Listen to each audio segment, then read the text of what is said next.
A assídia, enquanto pecado capital, ela tem duas filhas, a melancolia e a preguiça. Destas duas filhas da assídia nascem duas atitudes simetricamente opostas.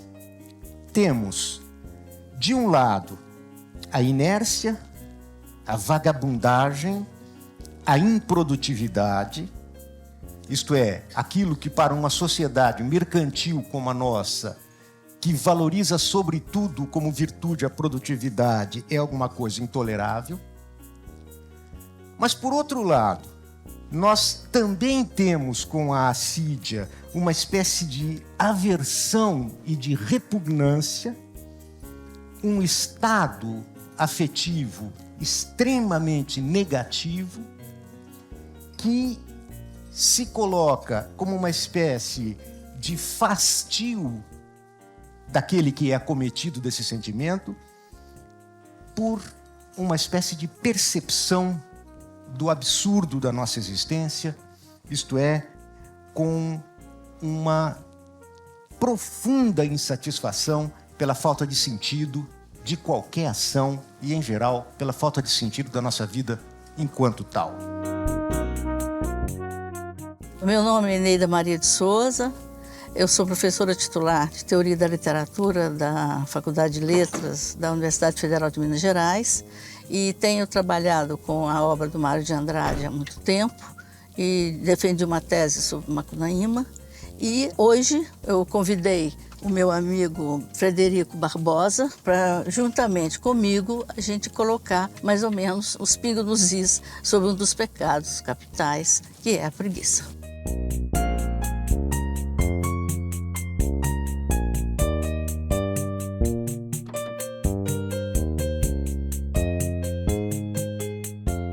Salve! Salve! Cheguei, tudo bem? Como vai?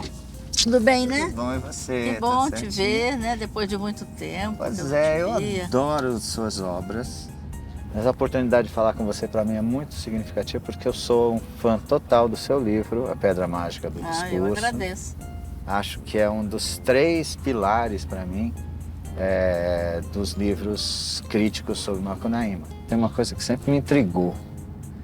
Queria saber o que você acha. É se a visão que o Mário de Andrade tem, ou mostra, demonstra, ou que o livro Macunaíma demonstra, é uma visão positiva ou negativa do brasileiro? Aí é uma coisa muito ambígua, né? O livro, sinceramente, para que você traduzir, né, o que seria a personagem Macunaíma, torna-se cada vez mais difícil. Porque cada momento, cada época, cada leitor, não é? Dependendo da sua linhagem, da sua posição política, da sua posição literária, ele vai ler de um jeito, né? Mas no momento em que a gente pensa, né, o que o Mário de Andrade queria realmente com essa figura, é desconstruir justamente essa ideia do brasileiro, né? Do brasileiro certinho, do brasileiro que está o tempo todo atendendo, né? ao apelo, por exemplo, da cultura estrangeira. Ele quis justamente construir uma cultura nacional, né? Você tem aí o valor, né, de pioneirismo do modernismo, que seria isso, né? Quer dizer, mesmo que essa cultura nacional tenha se transformado, é claro. Hoje você não pode já pensar na literatura nesse sentido, mas na época ela é muito importante. Então, esse índio misturado com o negro, com o branco, né, ele não tem uma característica única, né? Macunaíma é um amálgama, né, de várias raças, de vários pensamentos, de várias ideias, etc. E a visão do Mário fica mais na ambiguidade, então não me parece que seja necessariamente uma visão otimista. Quer dizer, o fato do Macunaíma ser sem caráter não é necessariamente algo bom. Né? Ele, quando faz o seu epitáfio, ele escreve que assim, não nasci para ser pedra. Né? Ou seja, não nasci para ser algo sólido, para ter um caráter único. E aí acaba virando constelação lá no céu, múltiplas estrelas. Quer dizer, ele é múltiplo, ele é mutável. Mas essa multiplicidade, essa mutabilidade não é necessariamente algo positiva. A gente pode pensar hoje, uma das riquezas do brasileiro é ser multicultural, ser absolutamente mestiço. Você tem razão, porque, em princípio, a proposta do Mário de Andrade também já traduz tudo isso que você está dizendo, né? Que eu acho que é muito interessante. Quer dizer, não é só a alegria e não é só a tristeza, né? Ele mesmo vai falar que a própria dor é uma felicidade, né? Então, o livro, ele tem o seu lado, né, de triste, por exemplo, de utópico no final dele subir ao céu, né? E também o seu lado de tristeza, né? Quer dizer, desse brasileiro triste, sem caráter, etc. Quando o Mário de Andrade, depois ele vai dar um depoimento sobre o livro, ele fala, eu fracassei, quer dizer, dentro do pensamento de construir, né, uma identidade, aí ele diz isso, eu fracassei, né? Tem outras definições que o Mário de Andrade vai fazer com relação à questão não exatamente da preguiça e do ócio, mas ele vai criticar aquela afirmação do Nietzsche, que a arte, né, é como se fosse um parto, né? E ele vai dizer que não, ele não concorda com isso, que ele acha que a arte e a criação é como um orgasmo, que está imbuído aí de prazer e não de sofrimento. Mas, ao mesmo tempo, você percebe que ele não está valorizando, né, que tanto pode ser prazer como pode ser dor, não é? O parto pode ser dor, mas é também um prazer da mãe, né, que está gerando um filho. E o orgasmo também é uma dor e um sofrimento, e é uma alegria. Isso. Né?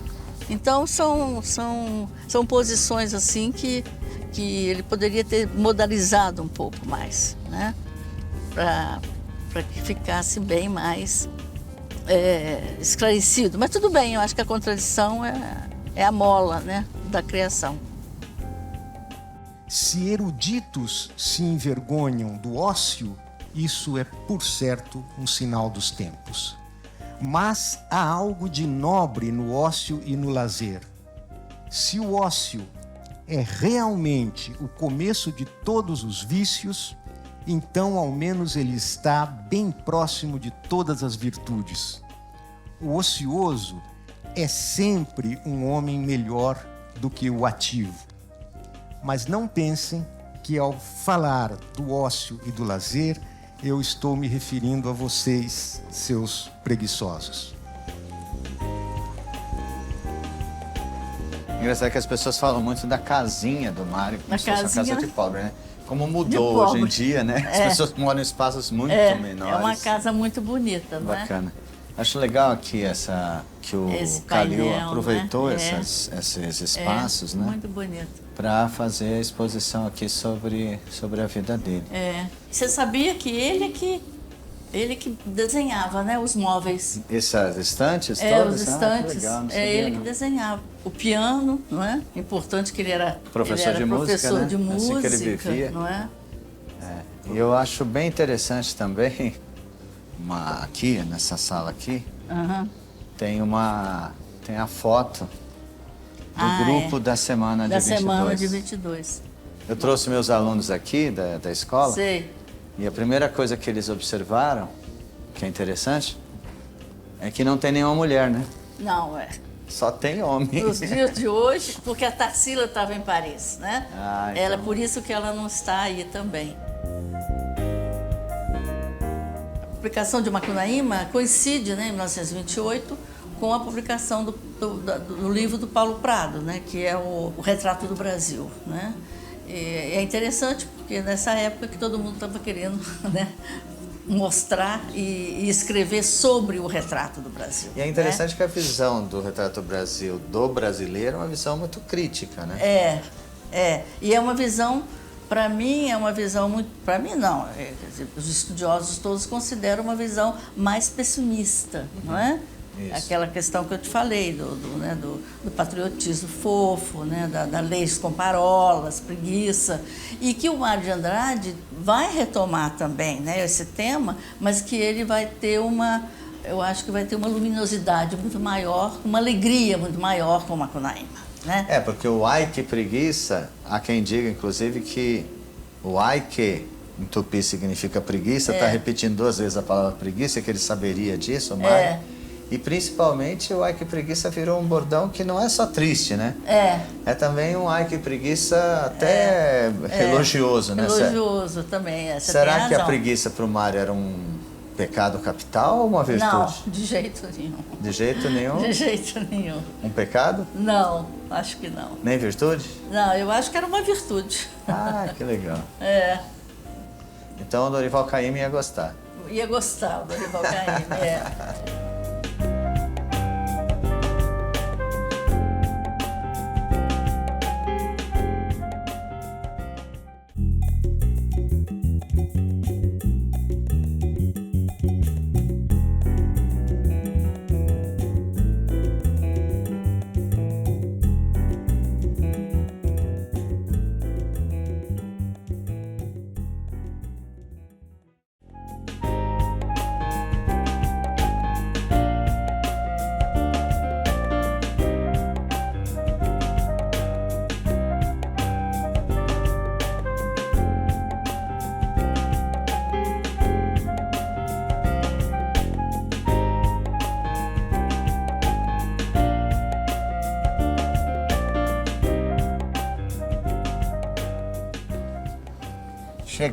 Chegamos, hein? A nossa conversa é o seguinte, dentro dessa proposta, né, da preguiça no Macunaíma e no Mário de Andrade, do ponto de vista temporal, não é? O que nós temos? Nós temos, de um lado, a questão da lentidão, né?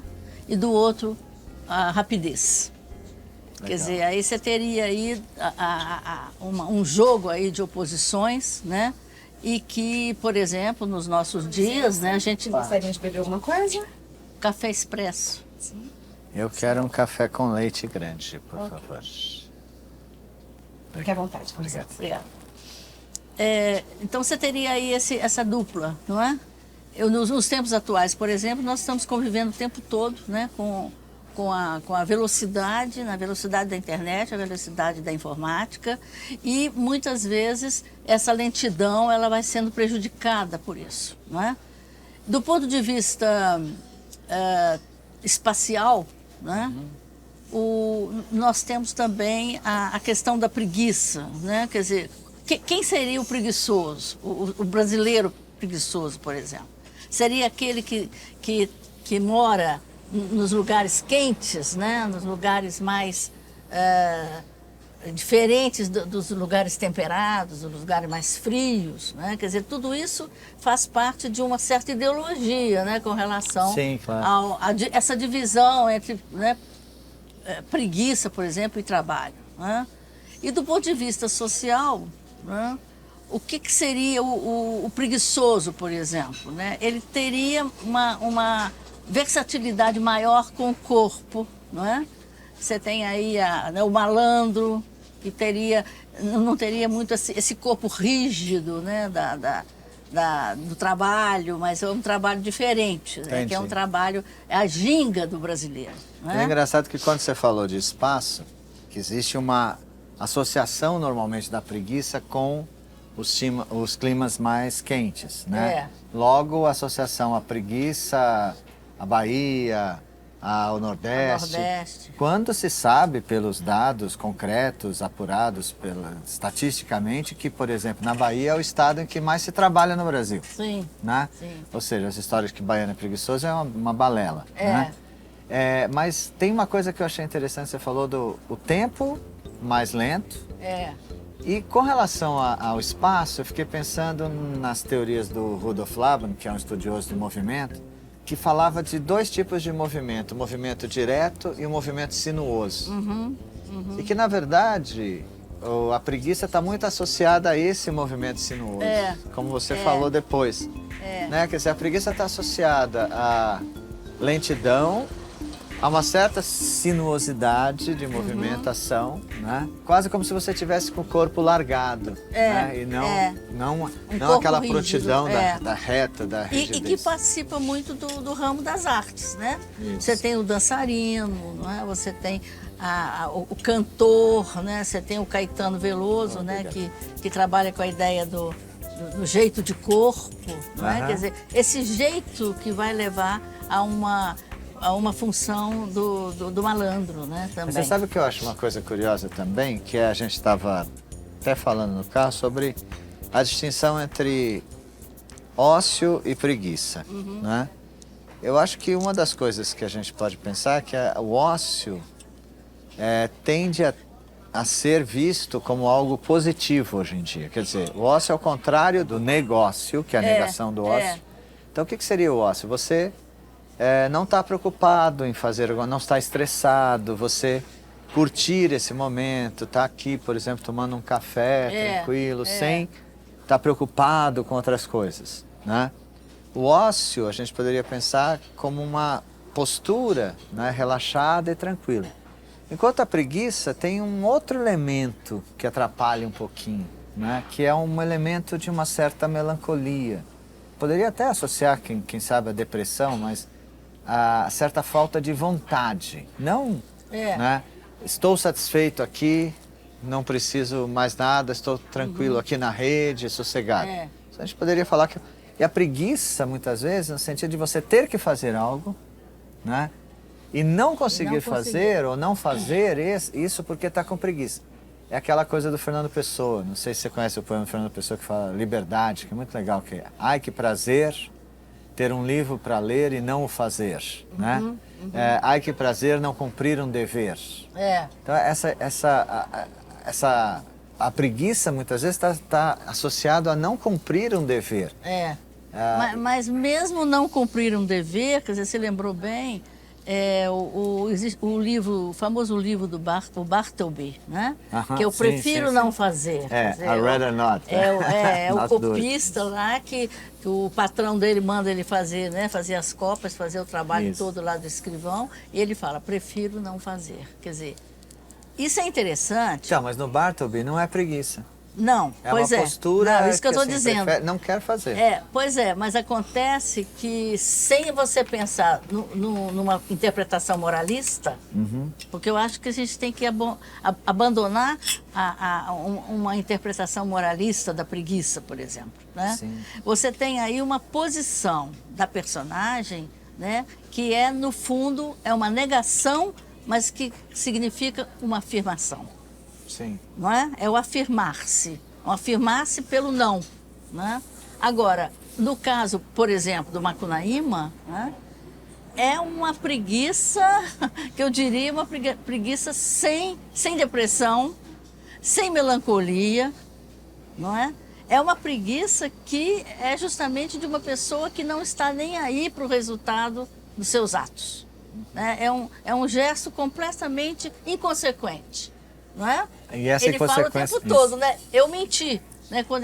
Quando desmentem ele. Diz, aliás, você sabe que essa história dizem que é uma referência a Oswald de Andrade, né?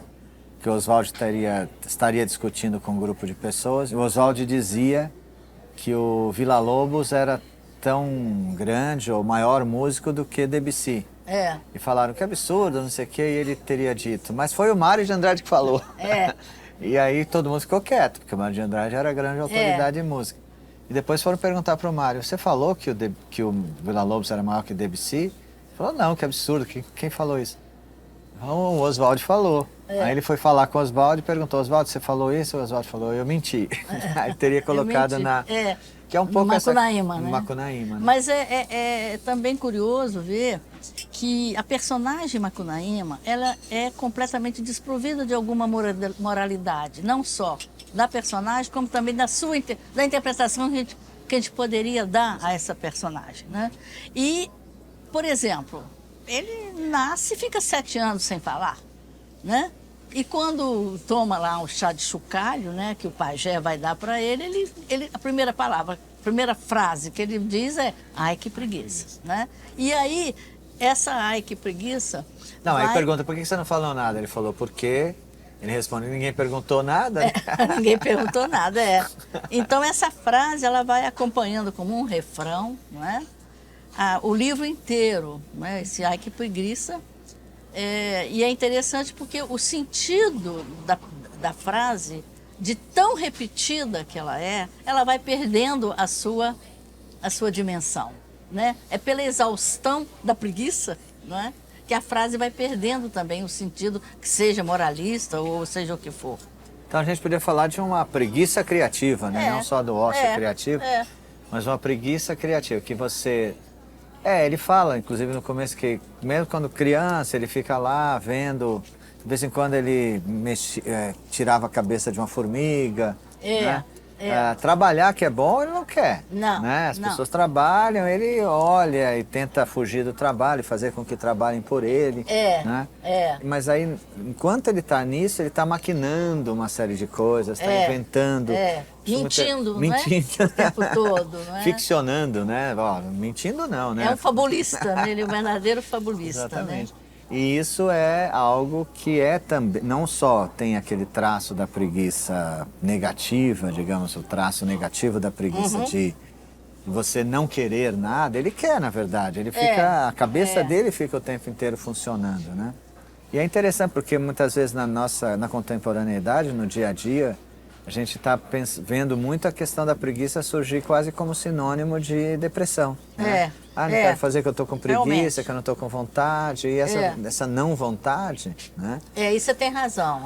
Vira um não prazer, mas o Macunaíma parece ter prazer, né? O Macunaíma é muito hedonista, né? Assim, ele quer, quando é uma coisa gostosa, ele sai correndo, né? Principalmente quando baseado também muito nos jogos de azar, né? O Macunaíma, ele inventa, né, o jogo do bicho, porque o Macunaíma tem muito essa questão dos mitos etiológicos, né, inventou o jogo do bicho, inventou o jogo do truco, não é? Isso. Então, é interessante porque essa preocupação do Mário, né, é uma preocupação que está contra, né, eu acho, os movimentos da época, né, dessa modernização, dessa industrialização da cidade de São Paulo. Ele vai ser crítico, né? O Macunaíma vai ser aquele que... Ele não acredita no trabalho, mas ele acredita em ganhar, né? No jogo do bicho, de ganhar no jogo do truco, de passar a perna no outro, não é? Eu gostaria de reivindicar aqui, sempre, em todo canto, esse direito à preguiça, esse direito à criatividade preguiçosa, né? E que as coisas possam fermentar, a gente estude, lê e tal, de repente, em 6 dias, numa rede, numa chácara, o Mário de Andrade disse que fez Macunaíma. Quantos Macunaímas não poderiam existir nesse país se a gente tivesse o direito... É só você seguir o conselho dele, né? Vai para um sítio, deite na rede, né? Ao som das cigarras, fumando cigarro, né? E aí, com isso, você... tem aí o ócio criativo. Mas antes você tem que ter pesquisado o que ele pesquisou, estudado o que ele estudou, lido o que ele leu. E aí a gente consegue fazer. Você tem o tempo da lentidão, né, da pesquisa, e depois o tempo, né, da escrita e das revisões. Falando em tempo, acho que... Nós já temos que... É verdade. E terminando, né? Muito obrigada, eu adorei. Eu que adorei conversar. Gostei muito de ter conversado com você, meu antigo amigo, né, leitor. Sempre um aprendizado enorme falar. Pois é, eu também.